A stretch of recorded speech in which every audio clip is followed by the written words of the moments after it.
Hey everybody, it's Tim again. Just letting you know that the Kickstarter for Death Ray Designs, Black Site X, and Rapid Vanguard is over. However, they still have plenty of awesome products on their website, deathraydesigns.com, and I know they will also be doing a late backer pledge coming up soon. When that's going to be, I don't know yet, so stay tuned. And for other fun news, just to give everybody a heads up, every other Friday and Saturday mornings, I will be at Gigabytes Cafe in Marietta, Georgia. I'll be running various different games, anything from Frostgrave to Kings of War to Warzone to Batman and a whole bunch of other stuff in between. It's going to be really cool. So if you're ever in the Atlanta area and you want to come by and say hi, stop by Gigabytes Cafe in Marietta, and I'll see you there.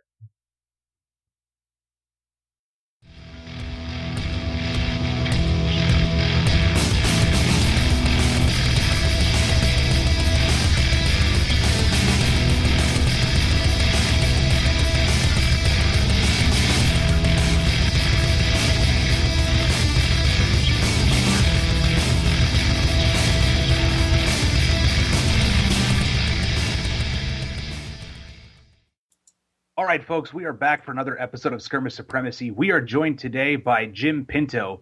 He has a Kickstarter game going on right now, very post-apocalyptic, which is something that Nick and I both love, called Carcass. Jim, how you doing today, man? I'm good. Awesome. So you were telling me a little bit this week about Carcass, and there was a lot of things that you mentioned that really, really, really intrigued me to this game. However, I don't want to just sit here and babble on about it all night. So why don't you tell the listeners out there exactly what Carcass is and what is so different about this game compared to so many other games out there in the market when it comes time to RPGs? First, I want to start with Tim. I think that's a lie. I barely know you, but I think you would like to babble on about it. So, well, yes, I don't think that's really the best way to start this. Jeez, 10 seconds in. Yep. Already getting just shut right the hell down. All right, then. Yeah, I've never even listened to the show before. Is this typical? Is this how it works? Is this the format? Basically. Yeah, it is. You're looking at it. So the basic premise of Carcass is that it's post-apocalyptic, which is easy enough to get people's minds around. But what it does is that it's a community building game, and lots of game designers, and I've watched lots, especially in the boutique, indie, hipster environment, I've seen a lot of game designers go out of their way to make community building games overly complicated instead of just treating it like a role-playing game and adding the appropriate, what I call, nodes or sort of goalposts to the design so you know what framework you're working in. So in order to do what I did with this game, all the players are involved, and you can play it with or without a GM. And all the players involved are going to build other NPCs, other characters in the society that are a little less important than they are, but more important than all the plebeians inside of the community. And let's imagine you're building a little village in the post-apocalyptic waste of 50 people. And there's 4 people at the table. Those 4 people are the most important people in the settlement, in the community. There's no argument that the player characters are not the most important. So if they're the most important, that means the things that they do resonate and affect other people. When your congressman does something stupid, you feel it. So imagine your community is smaller and life is more dire than it is right now. When your congressman does something stupid, everybody feels it.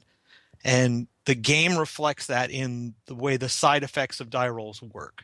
You can be successful and still make people nervous with your activity. All right, wait a second. So all that sounds well and good, but you said no GM. You can play it with or without a GM. That is correct. Anarchy. I like it. Yeah, so one of the things that you were telling me the other day is that, and you just touched on it a little bit, is the fact that the game itself, even though you might succeed at an action, it comes down to how well you succeed at that action. So how do you go about reaching that level to kind of know, okay, I did this, but there could be consequences? So everybody has 5 charts on their character sheet. So you know what it is that you do, that your character class does. It spells out exactly when you roll on your fight chart, or when you roll on your class chart, or when you roll on an investigation chart, when you roll on the general action chart, which is just anything that would be opposed, like trying to climb a wall, right? Which would be a really boring action in this game, but it's there for those kinds of players that like that kind of minutia. And then there's a chart in there that's never been done in a role-playing game before that I know of. It's called Get What You Want. And essentially the Get What You Want chart is big abstract actions to make things happen. I want to get the community to stop burning plastic because it's making everybody sick. So you have to formulate a plan as to how you're going to do that. Then you roll on the chart to see what the side effect is. And then if there's a game master, the game master is going to interpret that die roll. Each chart, and I'm giving you a long answer, and I apologize, but it's deserving of it. The floor is yours, man.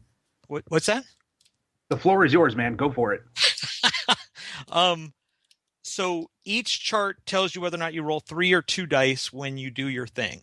The most dice you can ever roll for an action is 5 dice.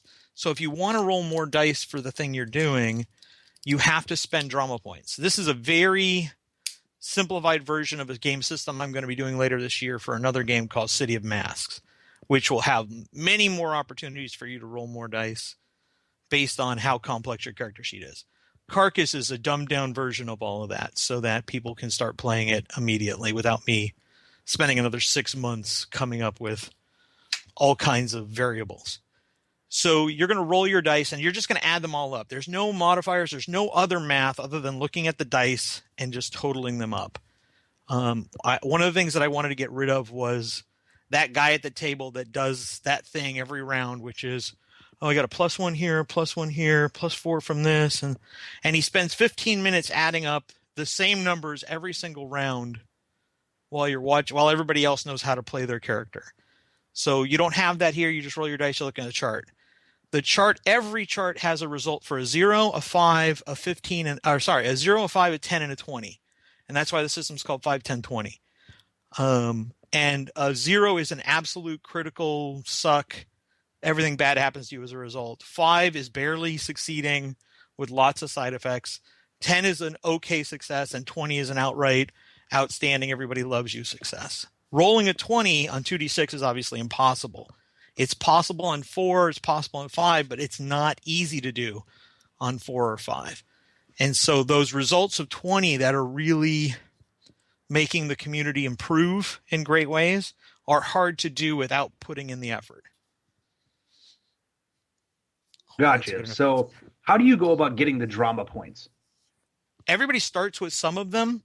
Every time you do something right or wrong, if it's extremely dramatically wrong or extremely dramatically right, you're going to get more points. If you're playing without a GM, those points are going around the table. When you spend them, they go to the person on your left. If you're playing with a GM, those points go to the GM. And then the GM is going to use those points to hurt you.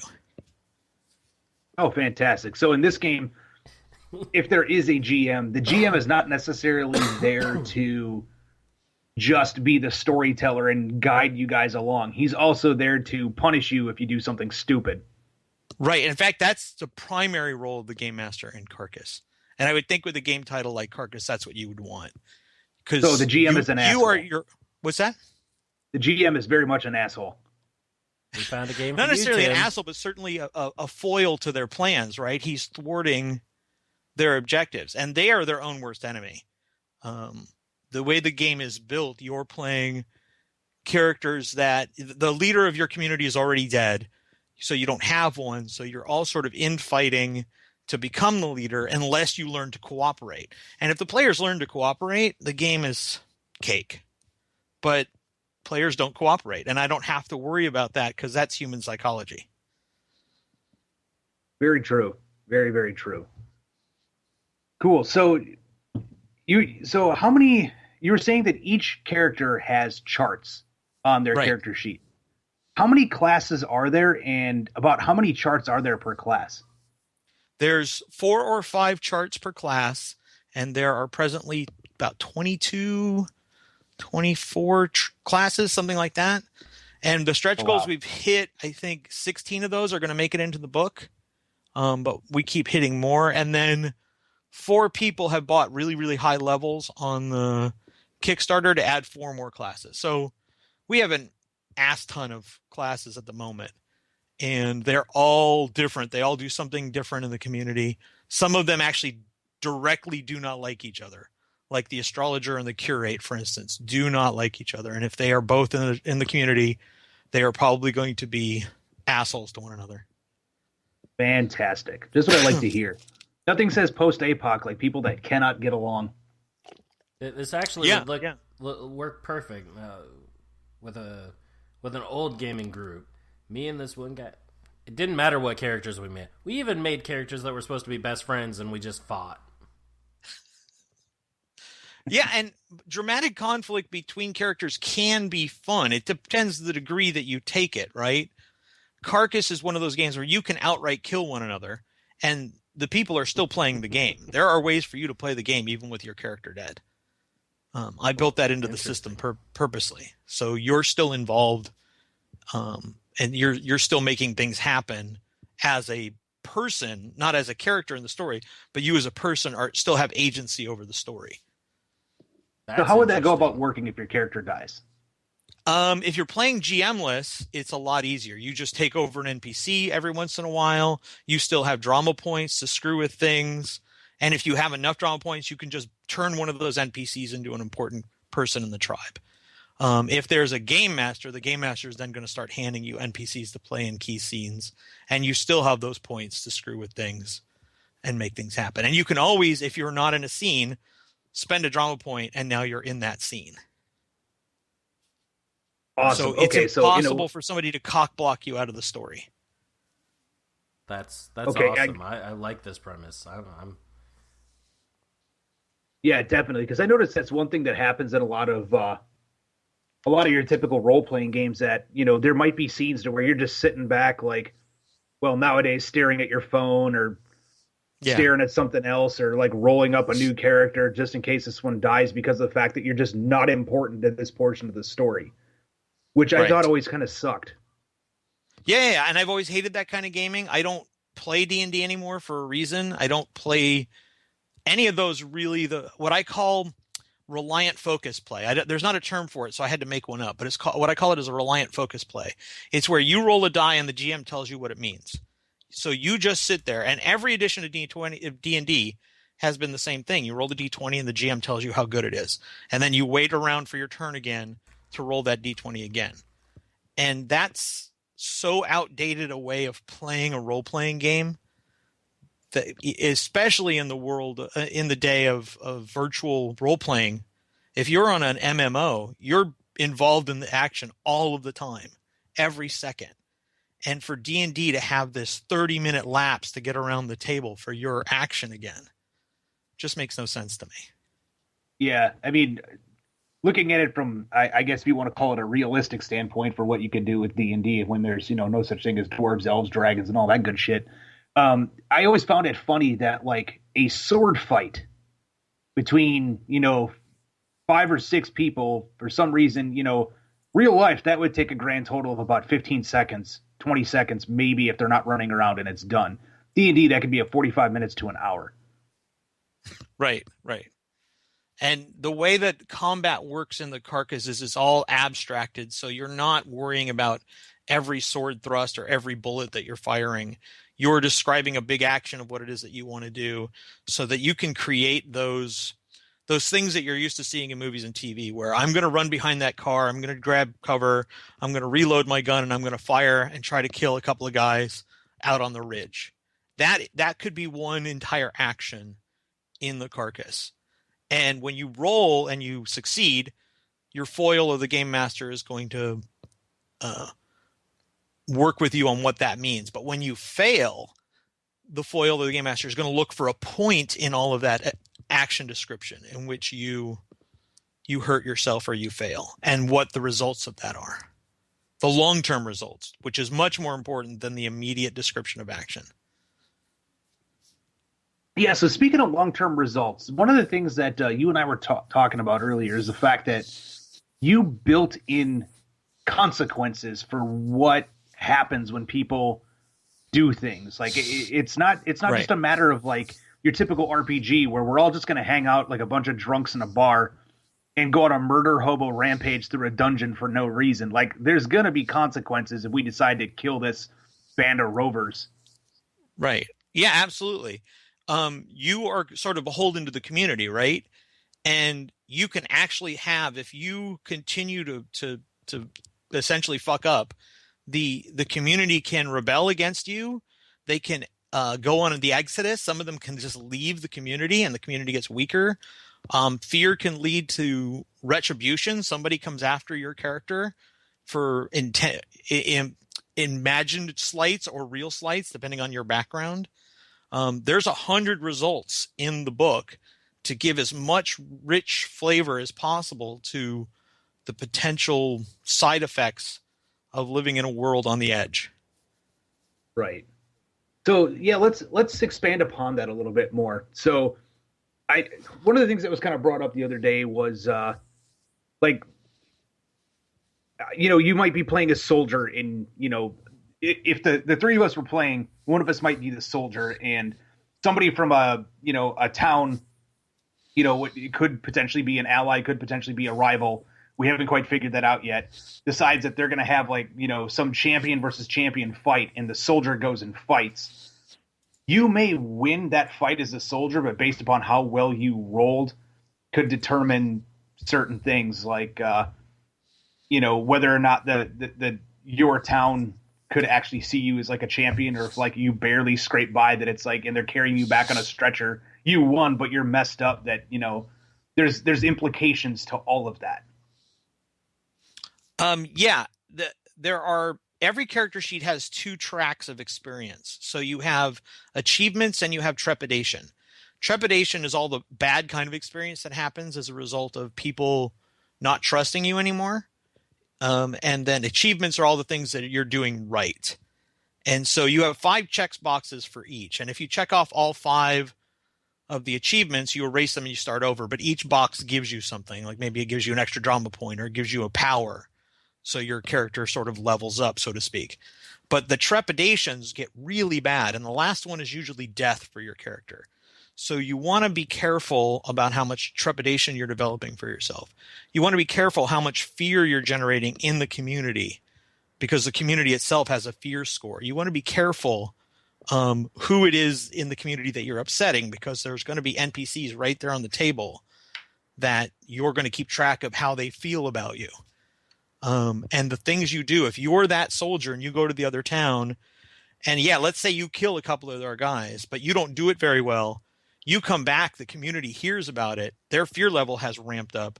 You've got a point of trepidation now, and maybe your standing in the community is diminished as a result. Certainly when you want to try to become leader, all that trepidation is going to work against you. Right. So you go out there to the other town trying to look like, the champion of your village, and you come back just really looking like a guy that got lucky. And everybody sees it for what it is. Right. Exactly. Yeah, I really dig that. That's something that, you don't, again, kind of going back to the whole murder hobo thing that you see in so many games. Like there's never seems like there's any consequences for what you do, Right. Taking your typical RPGs, you go out there and you overthrow a government with spells and swords, and nobody seems to bat an eye when you do it. Which always seems so freaking weird to me. I think when we were 10, 11, 12, 14 years old playing D&D, we didn't have enough of a sense of what cause and effect was. And we didn't understand that our characters couldn't get away with anything, because it was a power fetish. It was a power fantasy, sitting down and playing D&D the first time. Oh my God, there's no bedtime for my character. He can go and do whatever he wants. He can go and kill people that make him angry. And so you get to work off some of those frustrations cathartically. But when you get older, if you were still playing the same way you were playing when you were 14, that's a reflection of something. And I don't want to comment too much on that, but I have a degree in anthropology. So how people change over time and how culture changes over time as a result of human behavior is ingrained in me. And so I can't imagine making a game where there aren't some level of consequences. I'm more interested in the consequences of actions than I am with winning an action. Winning an action is boring to me. Yeah, no, that seems pretty amazing. I like it. I dig it.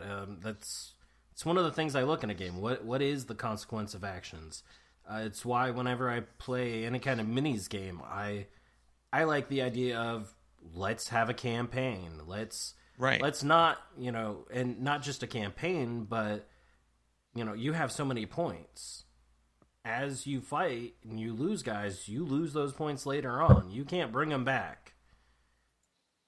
Yeah, precisely. I don't know if you remember a Avalon Hill game back in the day called Upfront, but it was this card game. It was a 2-player card game, and it really changed my mind. Even in the 9th grade, and I was in high school, I played it, and it really changed my view on what games could be. And they had a campaign system in there where your characters could either get better or more afraid of war. And I was fascinated by the idea that these guys were so shell-shocked because they'd seen so much fighting that they were worse and worse and worse for your squad. And eventually they were either going to die or you were just going to have to send them home and they couldn't fight for you anymore. And whenever somebody puts out a miniatures game with a campaign system, I get really excited the same way you're saying. Yeah, because otherwise it just turns into a bunch of people that run into the middle of the board and just beat the shit out of each other for no apparent reason. Yeah. And no army in the world would ever fight the way gamers fight in their games. If you lose 25% of your men let's say in feudal Japan, that's when you routed, right? You routed at 25%. You didn't fight to the last man. You lost a small percentage of your forces and you realize, oh crap, everybody's going to die if we don't get out of here. And that's how armies actually operate. And role-playing games and bad miniature games teach us to just keep fighting until there's nobody left. More cinematic that way. The glorious last stand. Have you guys seen that PDF out there called fucking D&D? I have not. No, you got to tell me about this one. It is genius. I got it right here on my computer. Hold on. I actually want to know how many pages it is because I think it's only 8. Oh, you're kidding me. It's only 2? This can't be right.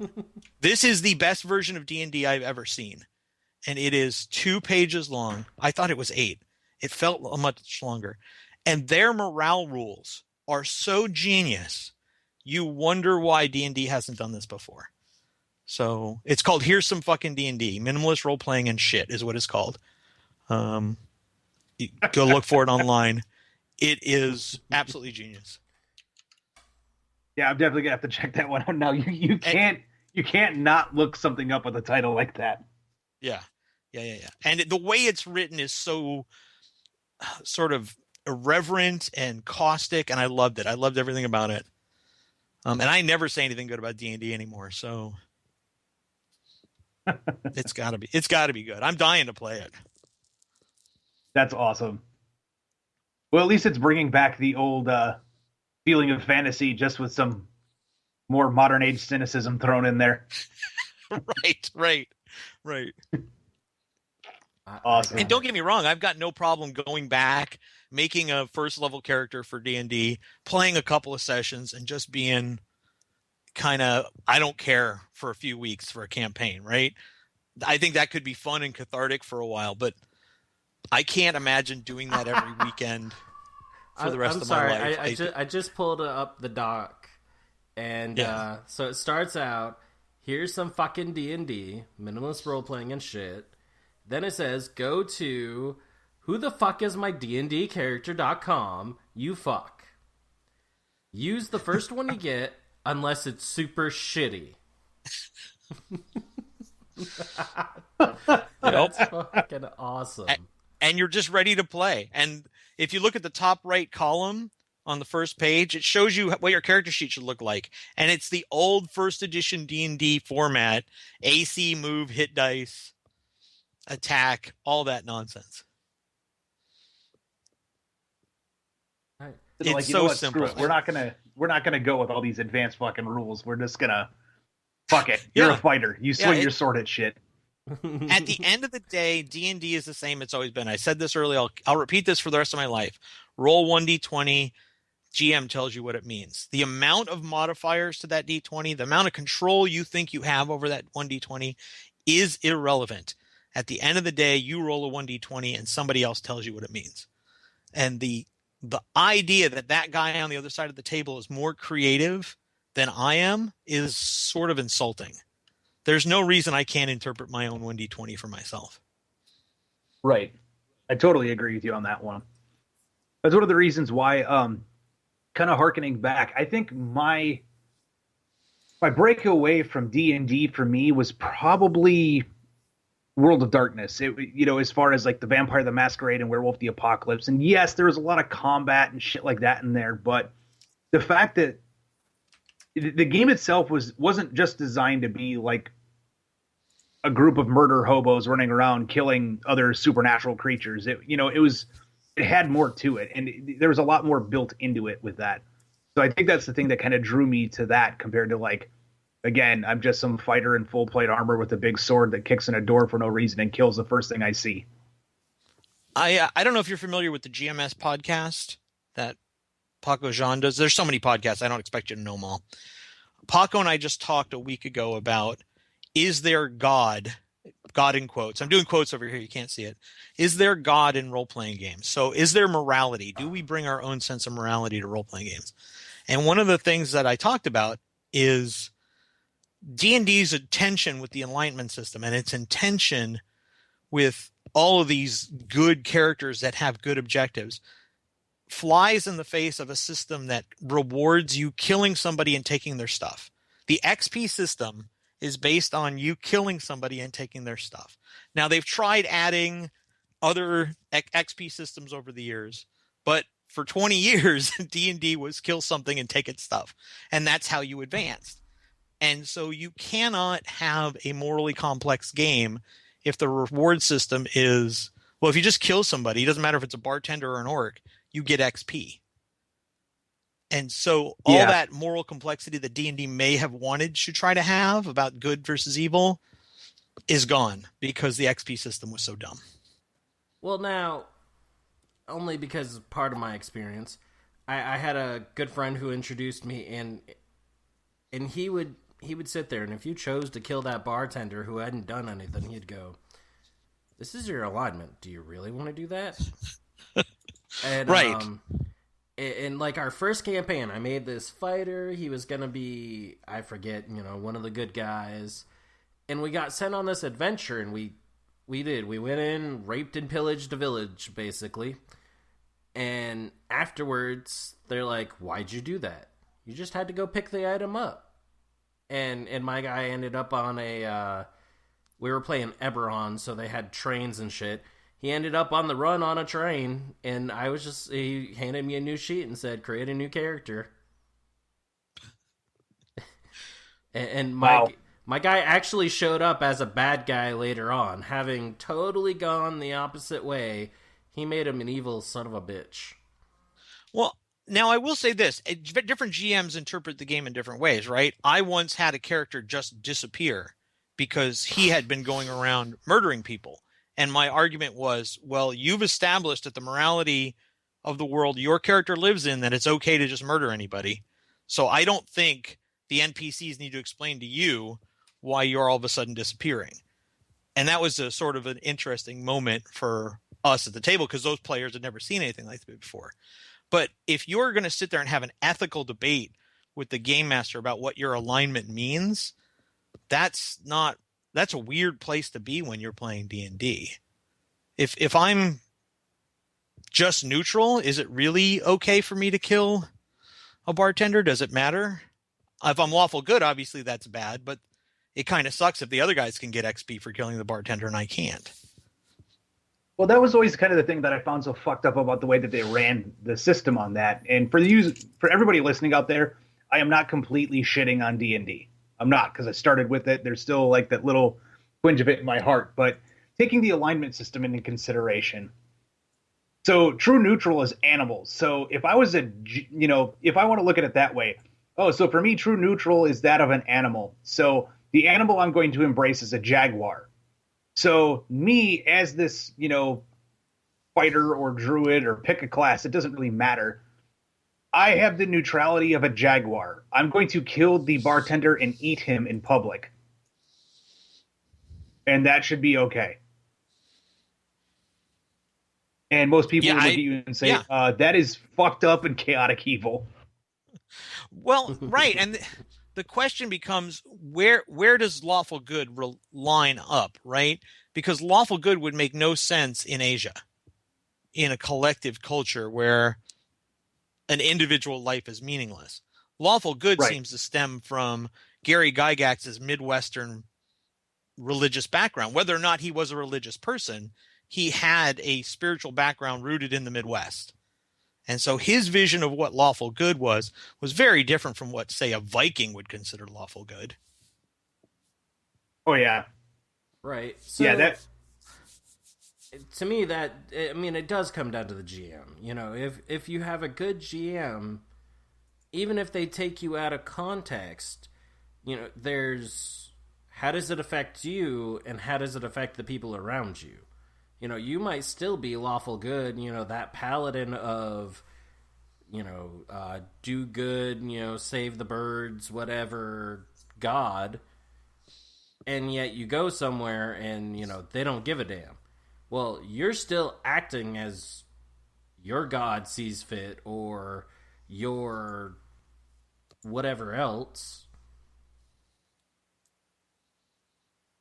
And I think that's what creates the story with D&D. And it is where you need a good GM, DM, someone that's guiding you through. Right. Yeah, exactly. And so role-playing games can either start... This is one of the things where role-playing games has changed so much over the years. Role-playing games can either start to become easier and easier to run, where the mechanics are very minute and it's all about the art form of game mastering, or they can go the direction that 3.5 and 4th edition went, which is the game master is just there to plug in the spreadsheet so that the players can do all the things the players are supposed to do because they're driving the engine. And the kind of game you play, people talk about, what's the best system for running this kind of game? People shouldn't be asking what's the best system for running, a space opera. They should be asking what's the best system for running a game where the players have more authority than the GM, or the GM has the ability to do things on the fly. Those are really the questions we should be asking about systems, because the systems are a reflection of what it is that we want to do, not a reflection of the genre we want to play in. Right. Yeah, that's very true. I mean, the other thing I think that the players need to ask that question when it comes down to it too is what kind of a game, and when I say game, I mean the mechanics behind it. What kind of mechanics do you want to see in a game? Like, to me, I look at D&D and, going back as far as it was to Chainmail, it was a combat simulator. If you want a combat simulator, that's one thing. Does it make for great role playing? Well, as we've already kind of discussed, no, not really, because we all turn into a bunch of amoral murder hobos for no apparent reason. Right. But, then you've got the people that lean in the opposite end of that spectrum that are like, I'm here for the story.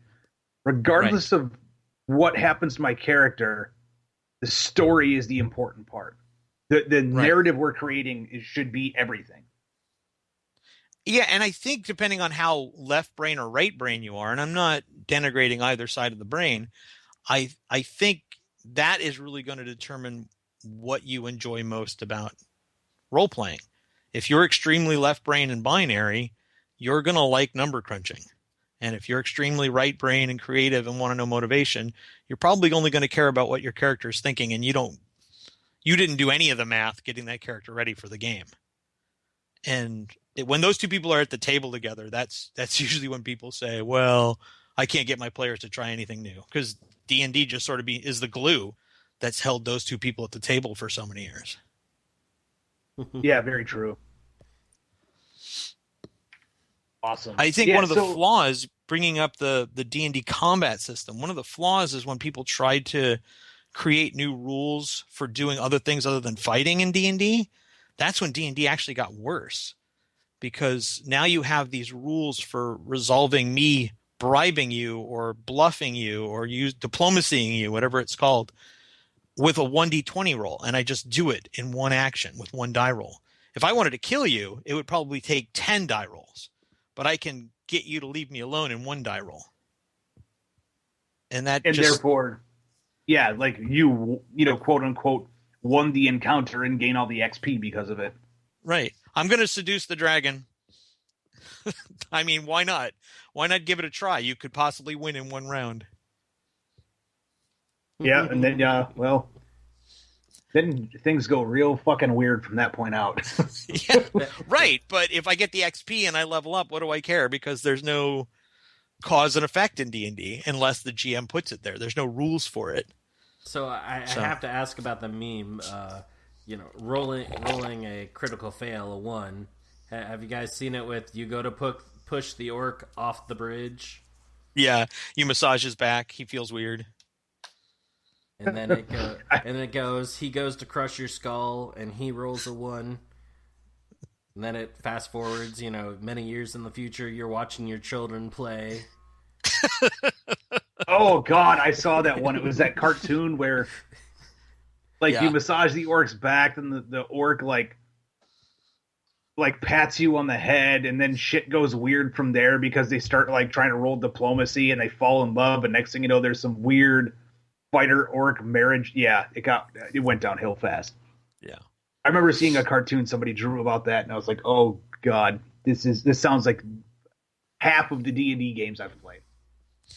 The interesting thing for me about all those memes is people really do like the extreme dramatic results when they're playing role-playing games. So they look forward to rolling the 1 and look forward to rolling the 20.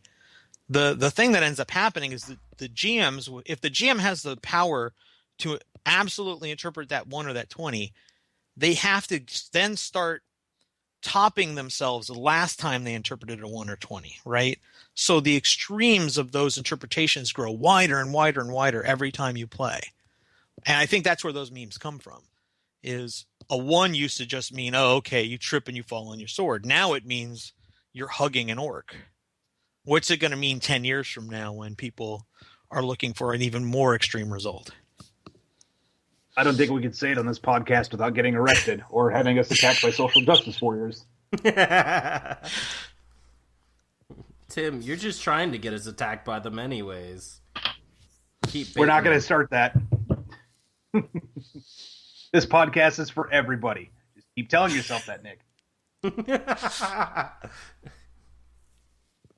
So, unless you disagree with Tim.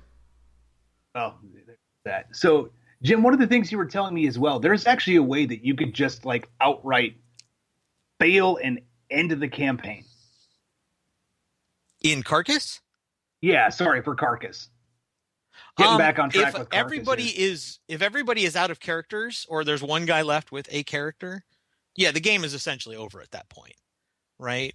But there are ways to outright kill somebody else's character if they roll certain results on the chart. And that's, if you're playing the Gaunt, there's a character called the Gaunt. If he rolls really, really crappy, he kills himself. He's out because of the style of character that the Gaunt is.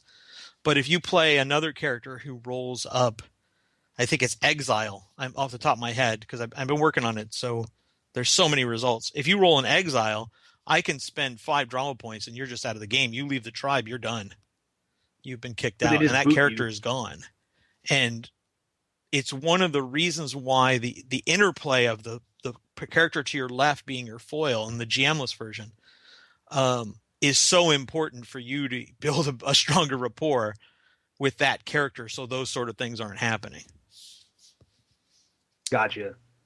Because I did think that was one of the things that to me, I found that personally one of the coolest things about the Carcass when you were telling me about it is the fact that, if everybody decides to play D&D style, or, there's just that possibility that dice just are never in your favor, that you could end up royally botching and killing the entire tribe.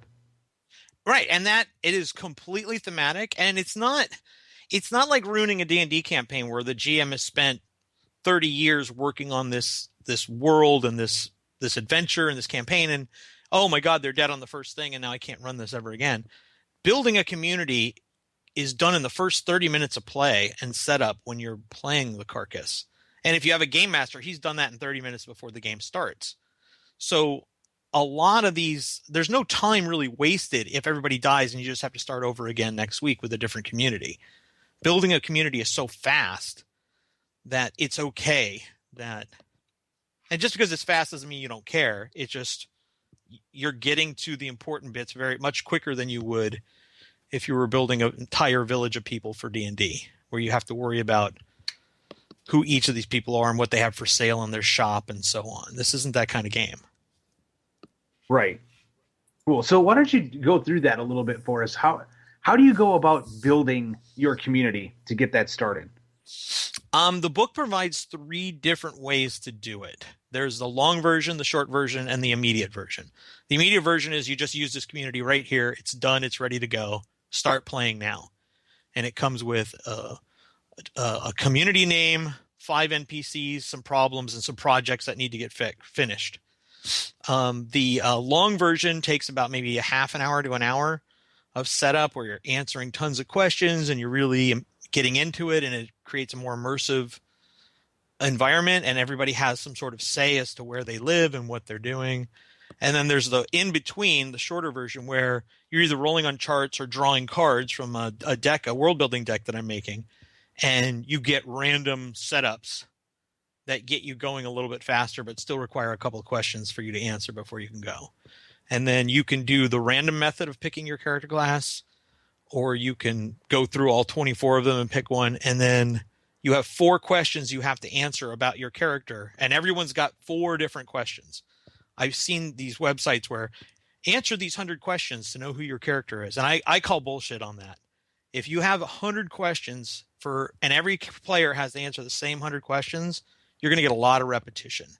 But if everybody has 4 or 5 different questions that nobody else has, you're going to get a much more interesting group of characters that are going to be in the community together. Yeah, that's very true. It kind of, to me, that the system that you have where it's kind of specific harkens back, at least to some point, the old Cyberpunk 2020 with their 20 question system. Obviously, that was a lot more than 4, but it seemed like with the different class that you chose, you know, they didn't want you choosing how you answered the questions. It definitely came down to like dice rolls. How did you grow up? How did you live your life as a young person? You know, what did you do prior to where you're at now? Friends and enemies, like who is it that you know? Who is it that hates your ass? So there were so many things that you could roll based upon these charts. And, you know, they really did encourage the roll because of the fact that it's kind of fate. Like nobody is going to grow up ultimately like having the perfect layout for them to become like the ultimate street soldier, for example. Like they probably had a couple things happen in their life that they would not care for anybody else to know about, or, you know, something along those lines. So I always thought that was kind of cool. I talk a lot of shit about Shadowrun. Just about any time I'm ever interviewed, I talk about how bad of a game it is. And I think you just described exactly why it's a bad game. You get to make the perfect street samurai without any building blocks that would hinder your ability to get there. You have no past. Nothing you've done up until this moment matters. You are just numbers on a page. And for a world that's as rich as Shadowrun, for the character creation system and the gameplay to be as banal as it is, I think is rather insulting. And I think you nailed it right there. I hadn't looked at it that way before, but that idea that your life path, the things that's happened to you before, make you who you are, that's a much better, more interesting character to play than one with the perfect 100 points to spend. Yeah, exactly. And now, so going back to like, you know, the early Cyberpunk things, like outside of post-APOC, Cyberpunk is probably my next favorite setting that I have. And the old R. Telsorian system, their old interlock system with the D20 and the D10 and the 20 questions, and the way that you could just make these characters that really do kind of start off tragic, and you have to, in order for you to become, quote unquote, good at what you do, you might have to overcome some serious shit to make that happen. I always thought that was one of the things that really added flavor to that game compared to just, taking the Shadowrun route. Oh, I'm a street samurai, and therefore I have this monofilament katana because everybody has one of these, and I've got a machine gun because everybody has one of these, and cybernetics that I've just kind of acquired one day and just went to some random doctor and had him put into me because everybody has these. And that always kind of irritated me when it came time to like some of the stuff Shadowrun did. And I understand that they were trying to go for that over the top combat. I mean, come on. Like, the moment that you can make a troll and they have a troll-sized minigun that only a troll can use, and you can pretty much acquire it in basic character creation and just murder everything you come across. Like you can kind of tell from that point that it's not that gritty street level game that they make it out to be. Yeah, it somehow became 40K overnight. I don't know, but that's essentially what Shadowrun became with that description, the troll with the troll minigun. Yeah, exactly. And that was one of the things that, like, I played, oh God, what was it? Probably 6-7 years ago. And, my buddy was really big into it, but he said right off the bat, it's like, look, if you're looking at playing this game like Cyberpunk, because I mean, that was my game for the longest time. He's like, don't. I want you to look at this more like an anime. Look at it more like Appleseed. And that is the flavor that this game is going to have. And once he kind of said that, I was like, you know what? Okay, now I can roll with this a little bit better. So I've actually never played Shadowrun outside of the new video games they've come out with. I've looked through the books, I've talked to people that have played it, but it always struck me more as kind of Philip K. Dick with some fantasy in it, and those guys do, I mean, a lot of his books have your down on your luck guy, Johnny Mnemonic, the chick that he runs with. But at the same time, then you have the characters out of the one with Wintermute, the AI, who was cutting edge. That's how it always struck me was, everyone has this, and that's why when you face, you've got one troll with the giant ass minigun, and you're facing 4 of them with the same gun, you're going, oh shit. I always liked the premise of Earth Dawn, and then I sat down and I played it with a bad GM, and I found out that I didn't like Earth Dawn the way I should have liked Earth Dawn. And I think Shadowrun is the same thing. What you're describing is an amazing game experience if you have the right GM. And so when you're playing in their video game, you've got the right GM. They're selling you the exact experience they want you to have. But the Shadowrun books are gun porn. You flip those things open, and page after page after page of gun porn, cybernetic porn, things to kill porn. The nuance isn't there. Yeah, so you clearly have not seen the new books that just came out. Are they even more gun porn? The Rigger's Manual and the Tech Manual that just came out, like, literally last week. I mean, these books are nothing more than like cutting edge tech. Maybe a paragraph of description, and then the rest of it is all like, look how badass this thing is. Yeah, there you go. There's no nuance there. And any game where the equipment I carry is more important than I am, I don't want to play. To be honest. Yeah, I mean, I used to love playing a rogue in D&D that had 30 different kinds of weird things in his pocket for solving problems. But those 30 things didn't replace me or my brain, and there weren't stats for them. If I had a bag full of marbles, that didn't replace my ability to know when to use that bag of marbles. The Panther cannon in Shadowrun does one thing and one thing only. And there's no creativity to how you use it. Yeah, I would totally agree with you there. Yeah, it's designed to do one thing and one thing only, and put giant holes in people. Yeah, or for yeah, you, and it those gives of you you listening all out the there that numbers have you need probably to do done that. what a lot of people do, and they picture like a cannon that fires panthers, that would actually be creative. And yet silly. I still wouldn't play it. I might play it a little more often, but I still wouldn't play it. Oh, come on. If I can launch a panther, I'd just be doing that just because it's like, it's a panther. That's so how you I'd guys enter walk rooms. into the nightclub. I fire a panther at it. At what? At the darkness. We played, I think the last time I played video? Shadowrun, I want to say 6 or 7 years ago. And I made a character who was the Red Bull spokesman. And I bought 13 NPCs to follow me around. They were my entourage. I spent all of my points on my entourage. And I had a constantly running webcast going and, this whole thing. And that was the character that I was playing. And everybody else had shown up with these human numbers is essentially what they were. And in no time, the other characters were killing off my associates because they were sick of the fact that my character didn't help in a firefight. So that's always been one of the things that bugs me is, you have a game that's so combat heavy. Why do you have these support classes? Yeah. Good example of that, because they're not net runners. What the hell do they call them? Deckers? I think in Shadowrun, the ones that jump into the net. Yeah. Yeah, you're right. Deckers. Yeah, riggers are the guys that fix things. Yeah, so you got riggers and deckers. You might as well just say these are NPC classes. Right.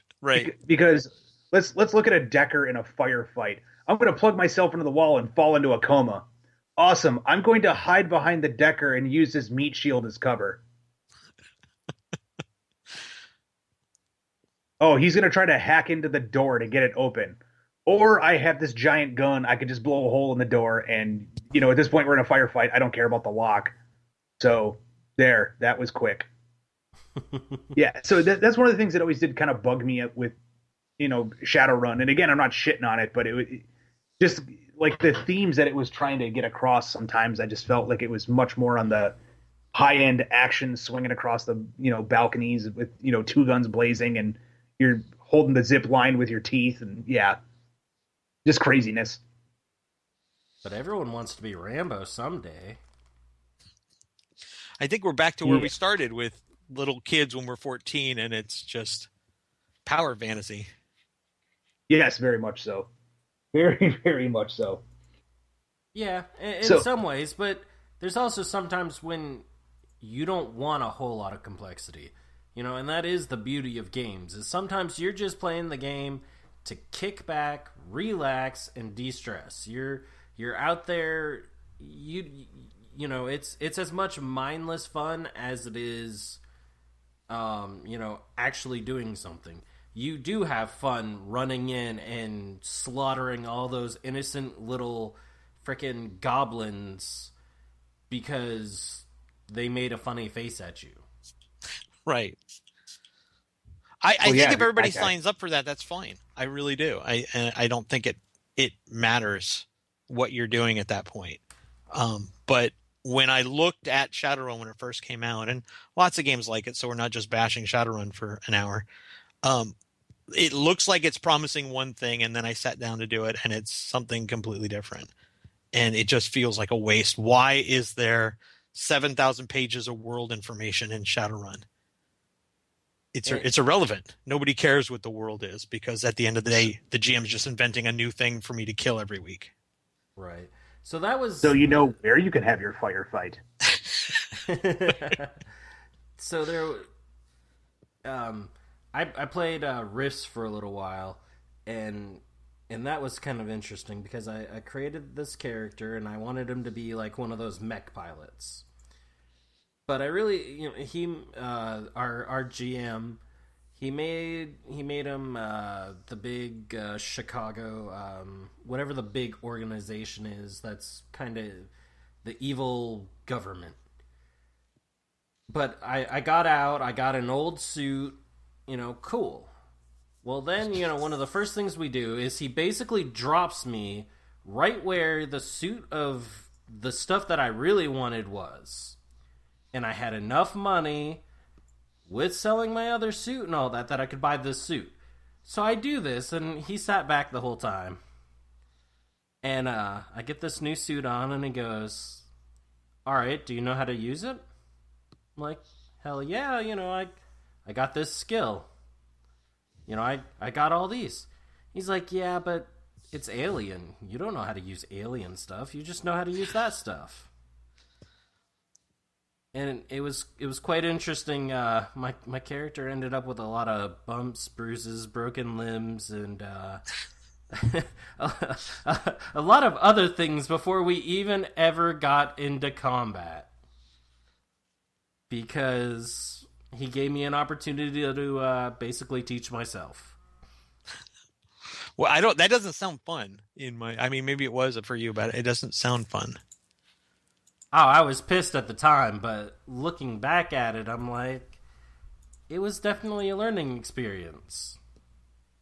Yeah, I opted out of Rifts the moment that one of the other people in the group I was playing with decided to make Pikachu as a character, and they did. Then I was done. Pikachu, I choose you. Oh, God. Yeah. Anyway, let's roll this back to Carcass. Let's talk about something that's a little bit more awesome than that. Hey, can we have Pikachu and Carcass? You could. I don't think it would last long. Yeah, but it can shock the shit out of everything. There is a class called the Butcher in Carcass, which carves up meat for the party to eat. So I think that's all I need to say about that. Yep, totally understood. So right now, like you're pretty much beating ass on this thing as far as the Kickstarter goes. You're currently at 8,161. It stalled out today for about 6 hours. I don't know what happened. I guess people are just busy today. It's middle of the week, but we just hit 8,000 while we were talking. Nice. Yeah, I just saw that. I've been kind of keeping up with it, and so where does that get us stretch goal wise? Let's take a look here. So we're looking at 2 more character classes plus an alternative cover design for softcover and hardcover backers. Yes. So if we go a little bit farther, 9,000 is 2 more character classes, another free PDF for backers, and then 10,000, something fucking awesome crawls out of the carcass and returns. Yeah. I don't know what 10K is going to be because I didn't expect it to do this well. So I'm sort of treading water now. If it hits 15K, I think I'm going to do a novel. We'll see. I mean, people get a PDF of the novel. They're not going to get a print or anything. But yeah, I don't know where to go from here for stretch goals, to be honest. So what happened is it took you by surprise and you went, oh, damn it. I hit 2,000 within the first, I want to say 8 or 9 hours. And so I'd already hit the goal and then the first stretch goal before I could even blink. It seems the season for post-apocalyptic games because yeah. And I wasn't trying to ride any kind of craze. Post-apocalyptic's always been my favorite genre. And this game mechanic, when I came up with it about a year ago, post-apocalyptic just fit the mechanic better than anything else. So, honest, I love post-apoc. I'm not trying to ride Mad Max's coattails. Well, not even that, but no, this is not a test. They started their Kickstarter recently, and that blew up. They were funded within a couple hours, and by the next day, Joe was going, guys, I didn't plan on this going here. What are you doing to me?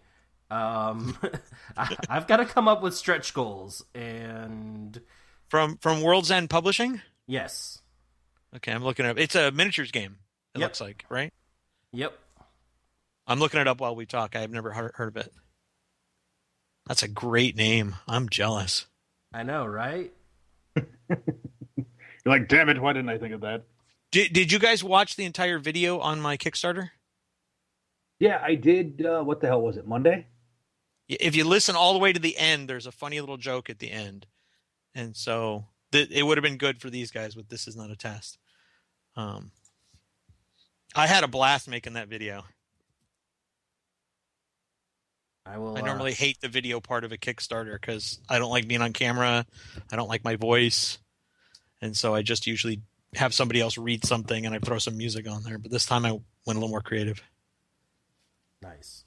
I will have to go and watch it. I was kind of told at like 5 o'clock that this is who our guest is this week. And he's awesome. And then you found out that he was awesome. Yeah, exactly. So we're all good. And too bad he couldn't be here and I had to take his place. But the original guest would have been awesome. There's always other times for that. We're not going to talk about who it is going to be. We'll have to have everybody wait and see. But I'll put it to you this way. Gamma fucked us this week. I'll put it that way. I guess it's a good so thing you lucked I out didn't that I'm not post popular. Stuff about see? it this morning. What was that, Nick? I said it's a good thing I didn't post a preview of who we're talking to this week this morning. Would have had to delete that would have made us look like morons. But shit happens. So exactly. Oh, I was making a joke. There was actually somebody that was supposed to be slotted for this, and I'm taking their place. Yeah, it's all right. We don't mind it because we get the chance to talk to you and about I was just making fun of game, myself that I'm not interesting. That was funny. Yes, no, there was something planned, but this has definitely been a pretty awesome change up. So, even without having had a chance to see your Kickstarter or anything like that, I'm interested in the game, and the conversation has been pretty good. I'm playtesting again. Well, not really playtesting anymore. It's more just fine-tuning at this point. But this weekend, I'm going to be at Game Storm here in Southern Washington. It's 4 days long, and we're going to play it as much as we can. I don't get sick of this game. I think that's a really good reflection of the product, of what I've created. That's definitely that says a lot about it. Yeah. Well, and one thing I have been trying to ask people is there anything else you're playing? Is there anything else I'm playing? Well, I make a lot of stuff. I've made 180 products in the last 3 years. Not 30 years, in the last 3 years. Most of them are these short GM-less games called protocols. And so I play those a lot with my friends. We tend to pick up little things here and there. I haven't played in a regular campaign in a long time. If I did, it would probably be Vampire. Cool. I'm gonna have to go check out those other ones too. Yeah, there's 60 games in the Protocol series, and then there's lots of other little games. And then I've made decks of cards. I mean, I could talk for a while about the other things that I've done. I don't want to bore you guys with all that, but yeah, my online store on DriveThruRPG has a ton of just little things that I've made over the last 3 years. And I sort of just make what I want to make. I don't worry about trends. I don't look for that. I want to make a game about Hamlet. I'm going to make a game about Hamlet. Hey, somebody out there is going to buy the damn thing, so I say go for it. I did make a game about Macbeth in the future. It's a sort of a cyberpunk version of Macbeth. Yeah, I'm trying to wrap my brain around that right now. He works for a corporation. He's the head of the corporation because he's not killed, but because the old man is stepping down or whatever. He's this ambitious power broker, and you're all the people that work for him. Interesting. Well, so you're sort of swimming in his wake, trying to take care of all the damage he's doing. Well, hey, can't go wrong with that shit. Awesome. Yeah, I'm a huge fan of Shakespeare, actually, without sounding pretentious. I love the amount of hubris that exists in Shakespeare's plays, and so I think they're ripe for gaming fodder. I really think they are. I think we shy away from it because we think it's hoity-toity, and so we don't want that kind of stuff in our games. But Hamlet and Macbeth and Henry V are just Richard II and Richard III, just ripe with story potential for role-playing games. Yeah, that is true. It's just I think the one reason why everybody shies away from Shakespeare is people hear Shakespeare and the first thing that they think is like, oh, highbrow, and I'm like, anybody ever sat back and actually read Shakespeare? Like, I'm sure half of it he wrote when he was like, you know what, whatever, fuck it, this sounds like a good story. Yeah, a third of it is dick jokes. I mean, if you look carefully, a third of it is dick jokes. So it's not highbrow. And you can finish one of his plays in 2-3 hours in reading. So how can it be highbrow if you can finish it that quick? Yeah, that's very true. Awesome. Well, I hate to cut this short, man, but we do have a time schedule to stick to. So, Jim, it was awesome having you on. Thanks. Yeah, I had a blast. This was really fun, guys. I'll be upstairs in just awesome. So, for those of you out there right now, go to Kickstarter and check out the Carcass. And you want to go ahead and plug your website real quick there, Jim? Post World Games is my website. I'm also on Twitter and Facebook. And you can find me on DriveThruRPG also as Post World Games. So awesome. That's okay. Cool. So you sell stuff through your website and DriveThruRPG. I do. My website doesn't sell that much because it's just a pain to upload to my site, and I've gotten so good at uploading to DriveThru. But there's a ton of stuff on DriveThru. Okay, yeah, because it took my brain a moment to wrap itself around that. I was like, wait a minute, he's got a website and he's selling through DriveThru. I was like, oh yeah, he does everything digital, so I guess it doesn't matter. Yeah, I have a few printed products, but they're all POD, so again, it might as well just do that through DriveThru. Hey, with the indies, man, that's the way to go. Yeah. So to wrap this up, guys, I'm big enough. I mean, there's no point. Yeah, absolutely. So to wrap this up, guys, go on to Kickstarter, check out the Carcass Exodus. And just remember that 1/3 of Shakespeare's all dick jokes. Thanks for coming on. Have a good night. Talk to you later.